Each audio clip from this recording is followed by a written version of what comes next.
முகரக்கட்டையும் பாரு, அப்படியே பாம்போல முகத்தை வச்சிட்டு நடிப்பு நடிக்கிறான். மன்னிச்சிருங்கன்னு சொன்னா நாங்க உன்னை மன்னிப்பு தரணுமா?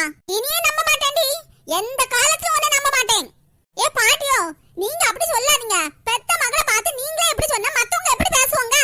இங்க பாரு முன்னாடி, என் மோளை பத்தி எல்லாருக்கும் நல்லா தெரியும். அதுக்குன்னு நீங்க இப்படி விட்டு கொடுத்துருவீங்களா? அவளுக்கு ஒரு வாய்ப்பு கொடுங்க. வாய்ப்பு இல்ல நல்லி, வாய்ப்பு இல்ல அப்படியெல்லாம் சொல்லாதம்மா. இதுக்கு முன்னாடி எல்லாம் நீ என்கிட்ட நல்லா தான் பேசிட்டு இருந்த. நான் சொல்லியதெல்லாம் கேட்டு நீ மைனே நல்லா கொடுமைப்படுத்துவல்லம்மா. அப்புறம் அக்கம் பக்கத்துல இருக்க எல்லாரையும் நீ பேசி குறை சொல்லிட்டு இருப்பேலம்மா. சுமதி அக்காவையும் நீ பூவாத்த பாட்டிக்கிட்ட ஒன்னொன்னா குறை சொல்லிட்டு கொடுத்துட்டே தானேம்மா இருப்ப. ஆதியில போறவ எப்போல கதையை இப்ப சொல்லிட்டு இருக்க.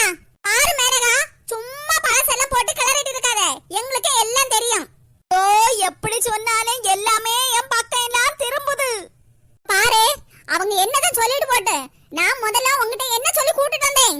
ஆமாக்கா, அவங்க எல்லாருக்கிட்டையும் நான் மன்னிப்பு கேட்டேன்லக்கா. ஏமா இப்படியே உட்கார்ந்துட்டே இருக்க? அவங்க கால்ல விழுந்து மன்னிப்பு கேளு. காயில வச்சு சேர்ல கட்டி வச்சிருக்காங்க. நான் எப்படியாக்கா மன்னிப்பு கேட்க முடியும் கால்ல விழுந்து? என்னக்கா நீங்க பேசிட்டு இருக்கும் போதே கிழக்கு தள்ளி விட்டுட்டீங்க. உங்க அம்மா கால்ல விழுந்து மன்னிப்பு கேளு. ஓஹோ, நல்ல